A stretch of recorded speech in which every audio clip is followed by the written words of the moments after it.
Hey there, fellow Schmigadoonians! Welcome back to Broadway by Ghostlight and episode 5 in our Schmeakdown series.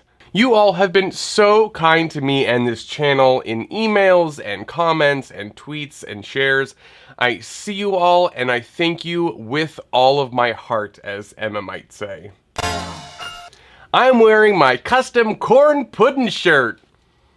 Isn't that fun? But enough about me. This episode was amazing. More songs to play on repeat. Jane Krakowski has finally entered the chat, and there is some wonderful and wonderfully sneaky Easter eggs and references throughout. I bet it's sneaky and complicated. Sneaky, not really, but complicated, let me tell you something. I'm here to break it all down for you, and Joey Drunk Broadway McDaniel will be giving his humorous take on the episode at the end, so be sure to stick around for that. All the cool kids are doing it. They certainly do. They certainly do. Now let's take a scenic drive through this week's episode, and I promise not to abandon you on the side of the road. What fun! Oh! We start in the past, as always, this time 2 years and 5 months before Schmigadoon. This very funny conversation about the phrase dog eat dog. Dog eat dog doesn't make sense. Dogs don't eat dogs. That never happens. Is a real conversation that creator Cinco Paul had with his wife Amy, a doctor like Melissa, many years ago. Oh, that's sweet. Back in their bedroom, we clearly see that Josh and Melissa are two very different people. The two things hanging above their bed could not be more different, as opposed to, say, Lucy and Ricky Ricardo, who also have paintings above their respective moral code mandated separate beds. But theirs are a pair. They go together. Melissa doesn't have a picture of Josh on her nightstand, but of her dog. I'm very curious to see if these two will end up together. I think they will, but you never know. They have to. Back in Schmigadoon, Jorge and Melissa head inside after their romantic song Suddenly. The doc is a changed man and asks Melissa this. Shall we be tender monkeys? That made me laugh so hard. Jaime Camille does such a good job, and that whole conversation gave me a little drowsy chaperone flashback. I put a monkey on a pedestal and tried to make that monkey stay. We then get a beautifully sung reprise of Suddenly, sung by Cecily Strong and Jaime Camille. The happy couple start to dance, borrowing the big moment from The King and I's Shall We Dance?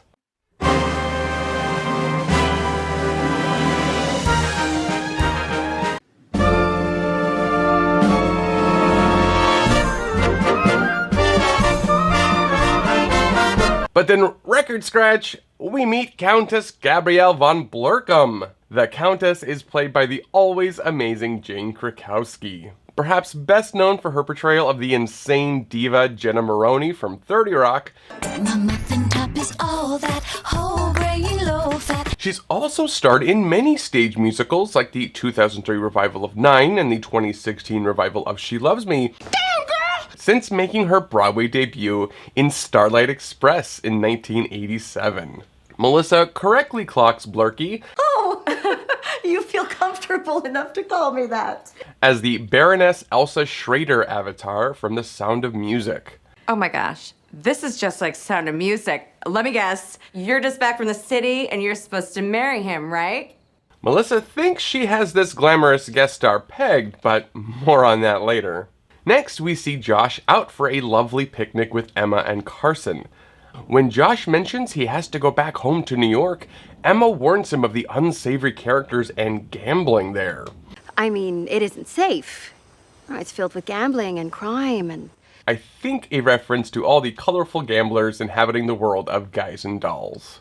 Later in the town square, with the help of her crony Helen Pritt, Mildred Layton riles up the townsfolk against the mayor. And this former Marion Peru goes full Harold Hill. Soon, your young'uns will be neglecting chores. Milk going sour, unstrained in the spring house. Back talk at dinner, no time for the good book. Ragtime blaring on the Detroit. And that's just the beginning, folks. This song, Tribulation, was obviously a wonderful play on the song Trouble from The Music Man. One fine night, they leave the pool hall, heading for the dance at the armory. Libertine men and scarlet women and ragtime. Shameless music that'll grab your son, your daughter, with the arms of a jungle. Animal instinct, mass hysteria. Friends, the idle brain is the devil's playground. Trouble. Let's first recognize the brilliance of Miss Chenoweth. I mean, no one can do what she can. She is a national treasure. It's good to see me, isn't it? This number reportedly took up 18 pages of script. Huge props to choreographer Chris Gattelli. This is all one continuous shot done in one take, meaning the camera never cuts away. So this was all filmed one time as one big intricate number. Bravo, Chris Gattelli, Kristen Chenoweth, and everyone involved. This newspaper here is a goldmine of Easter eggs and jokes. The headline, of course, Hello Strangers, sounds a lot like Hello Dolly. This headline here says Apple Store's yearly sale starts next week, a nod to the Schmigadoon Apple Store I mentioned in the first Schmigadoon Schmeakdown. Then Pete gets mentioned here. It says local milkman in corn pudding mishap, which we saw last episode. Sorry, Pete. Then below it says, coughs and sneezes spread diseases, new study finds. A very timely joke for sure. This headline says, fire crews called after smoke seen in sky, turned out to be cloud, which is hysterical. Then another reference to the last episode. This one reads, snow in August? Weatherman baffled. Then it says, mayoral election to take a strange turn this year. I'm sure Mildred has control over the Schmigazette to get them to print that, but it also reminds me of this scene from Spaceballs. You're looking at now, sir. Everything that happens now is happening now. Other mentions of the last episode are scattered throughout the paper as well. Mayor's wife disappears after funeral outburst. Mysterious baby cry heard near doctor's office. Reverend says annual bake sale all about love. And my favorite, general store still out of trumpets. One of my favorite parts of this song is when Mildred just starts spitting out Harold Hillish nonsense words. Loudmouth trash with her tummy rock, flap doodle, crack, trap, fiddle, faddle, jiggery, pokery. And then later in the song, she warns of billiard parlors, which of course is what Harold Hill was warning the town of River City about in the song Trouble. Helen Pritt seems to have done a little redesign of the Schmigazette. What first said Hello Strangers now says Hell, Danger, with the new editions clearly added in red ink. Who would be so foolish as to change something with Sharpie and try to get away with it? Mildred holds the Bible upside down, shocking being the Reverend's wife and the town's self-appointed moral compass. Who would use a Bible as nothing more than a prop? I think I've made my point. I think so. Miscegenation gets mentioned. And not to mention miscegenation. That sounds bad. And yes, that is bad, though maybe not in the way Mildred means it. I won't get too into it here, obviously, but miscegenation is an old-timey racist word that means relations between two people of different races. In the landmark musical Showboat in 1927, there is a well-known scene commonly referred to as the miscegenation scene. But that is certainly a topic for another day. Race? I'm not touching that one. Here is a really great little Easter egg. If you look closely at the box Mildred is standing on here, it's for Richard Rodgers' salted peanuts. Richard Rodgers, of course, is the monumental figure in the American musical theater and beyond. Which Richard? The Richard. We see the extent of Mildred's full plan as she's running for mayor. I love seeing this brass band wearing very similar outfits to those in The Music Man here. I also really enjoy how there's already signs and this huge set and propaganda already made. It really kills me. And though not quite period appropriate, being not a Golden Age musical, it looks like Mildred channels some Eva Perón from Evita in this moment here. Later, Mel and Blerkie take a mysterious drive. Melissa mentions Alfred Hitchcock. Alfred Hitchcock would turn down a custard pie to torture you. A nod to how similar Miss Krakowski looks here to Tippi Hedren in Hitchcock's classic The Birds. Unlike the Baroness of Sound of Music, the Countess of Schmigadoon does not plan on going out quietly.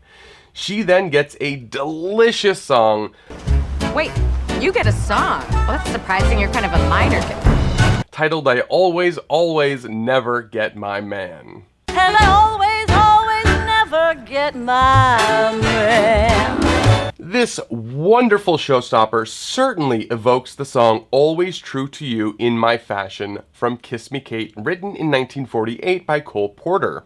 There was Tex who traded stocks, hired a girl to darn his socks. And when Texie socks led to sexy talks, I was out on my cane. There's an oil man known as Tex, who is keen to give me checks. And his checks, I fear, mean that sex is here to stay. Then we get a live-action version of this meme. Blerkie gives Melissa and several Golden Age ingenue roles some stone-cold facts here. You can't do this. I'm not the bad guy here. You walked into my engagement and destroyed my future. That's called being the bad guy. And then there's this joke about the Countess being a Nazi. Of course I'm a Nazi. Which, of course, we all suspected about her character in Sound of Music. The Sound of Music. Oh, thank you, Nazis, for saving show business. I said it. Back at the Schoolhouse, there is a slew of fun Easter eggs. This picture here shows an early all-boys band, a nod, I'm sure, to the River City Boys band in The Music Man. On the blackboard behind Emma, you can see a list of parent-teacher conferences scheduled, and each name is a legendary musical theater creator. Lesser is Frank Lesser, who wrote the scores for Guys and Dolls, How to Succeed in Business Without Really Trying, The Most Happy Fella, and others. Wilson is Meredith Wilson, the creator of The Music Man and others. Berlin is Irving Berlin, of course, the legendary composer. The next two are Alan J. Lerner and Frederick Lowe, who wrote the score for My Fair Lady, Camelot, and others. The poems on the sides here are Shakespeare's Sonnet 123 on the right, and John Donne's Elegy No. 3 on the left. Both poems deal with the subject of change, which is clearly what is happening to Josh here thanks to Emma. And then boom! Emma drops the bombshell that Carson is not her brother, but actually her son born out of wedlock. Well, that's fine, but I don't see how that affects... What? This is not out of The Music Man officially, but this certainly stems from the conspiracy theory. Yes, there are Broadway conspiracy theories that Winthrop was Marion's son by the miserly Henry Madison. I mean, it does make a little more mathematical sense, I'll say. Okay, we were all thinking it. But anyways, at least in Schmigadoon, we get a universe where we know for sure. Back in the middle of nowhere, the abandoned Melissa picks up her belongings from her bag that have spilled out, and she finds her heart-shaped rock that we all thought Josh had lost. But as he stated originally, though come on, he didn't really know, he had indeed given it back to her. The lights dim and we get a purple filter effect similar to the ones director Josh Logan regretfully used in the film version of South Pacific. Melissa is feeling some strong emotions, and as we learned the last episode, when you're too emotional to talk, you sing. When you're too emotional to sing, you dance. So this feeling triggers a good old-fashioned dream ballet. So a super duper quick lesson on dream ballets. Oh, brother. Though dream ballets had appeared on Broadway before in shows like Rodgers and Hart's Peggy Ann in 1926, the term really comes from choreographer Agnes DeMille's revolutionary ballet sequence that closed the first act of Oklahoma in 1943. And this ballet really furthered the plot by showing Laurie making up her mind and her character's inner thoughts, feelings, and fears. It was really, really something in its time. And yes, almost every musical afterwards contained a dream ballet for most of the Golden Age. Some better than others, of course. Even today, though, they can be an extremely effective tool, such as the breathtaking ballet that ended 2016's Tuck Everlasting. Also, I wanted to mention in dream ballets like the one in Oklahoma, there are usually dancers who take on the main roles, meaning there's a dream Laurie and a dream Curly in Oklahoma who are dressed similar to the leads to indicate that they're that character, but obviously the average actor could not pull off the intricate dance moves. So that is the long version of why some random woman dressed almost the same as Melissa, but a little flowier, comes up to her here.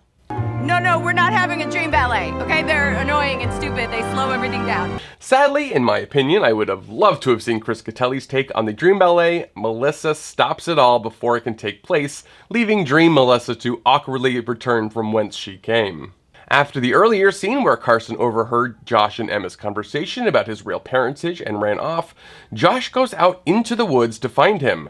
But rapscallion Danny Bailey finds Josh first. He gives Josh a quick 1-2 punch and then takes off.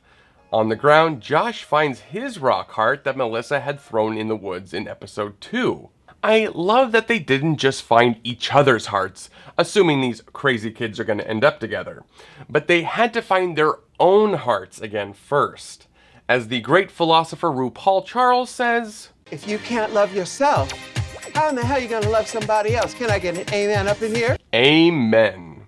What did y'all think of this episode?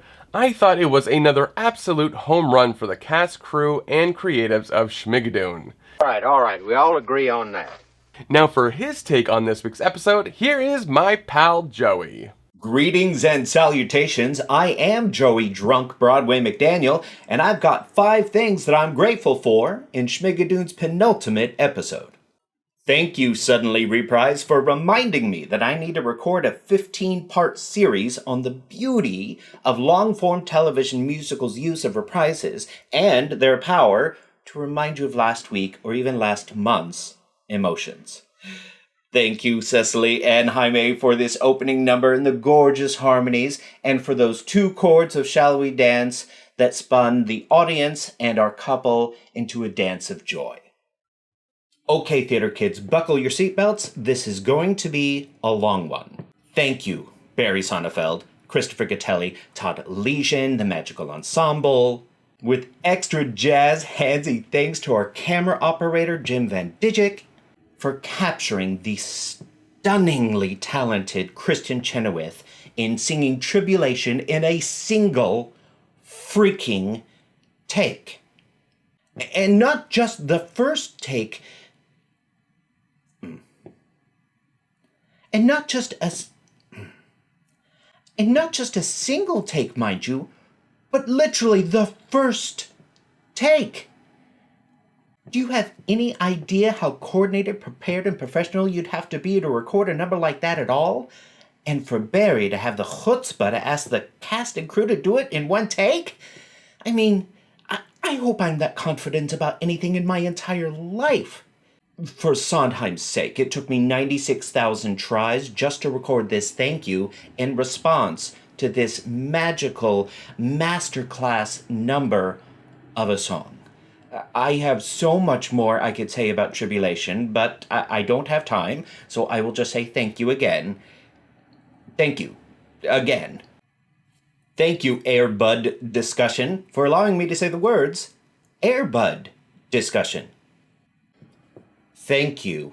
Wait, you get a song? Well, that's funny. You're kind of a minor character for introducing the moment we've all been waiting for since we saw Jane Krakowski's name on the cast list. Always, always, never get my man is giving me Cole Porter, Kiss Me Kate realness with a bit of Sondheim sooner or later thrown in for spice, all tied together with an obnoxious garter and Jane's 1,000-watt smile. It is hilarious to see her Baroness treat her car more like a pommel horse as she energetically dances around and laments that horny Bjorn loves servant porn. Ye hunk.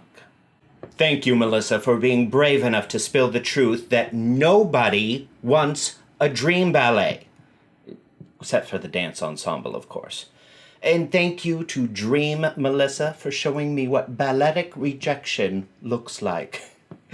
Your face as you turned and gracefully walked back into the ether gave me life. There was so much packed into this 27-minute tight episode, but there are 100 things I didn't mention that I am grateful for. I am so looking forward to our big finale next week. But once it's over, I'm gonna need a cast party. So if I bring the gentleman's punch, will you bring the corn pudding? What do you guys think will happen in next week's finale? Do you think they're going to cross the bridge? Do you think they're going to do it together? No. Well, let me know down in the comments. I want to hear all your theories, and I promise to respond to every one of them. Respond to the people. If you are a big Broadway fan, check out the other videos I have and make sure and subscribe. I've got a lot of fun things coming in the fall. And as always, make sure to head over to drunkbroadway.com for some cocktails and jazz hands. Thank you all so much for sticking around to the very end. You guys are my favorite. Until next week, I'm Mark Benani. This is Broadway by Ghostlight. Whoa! Dream Ballet Mark?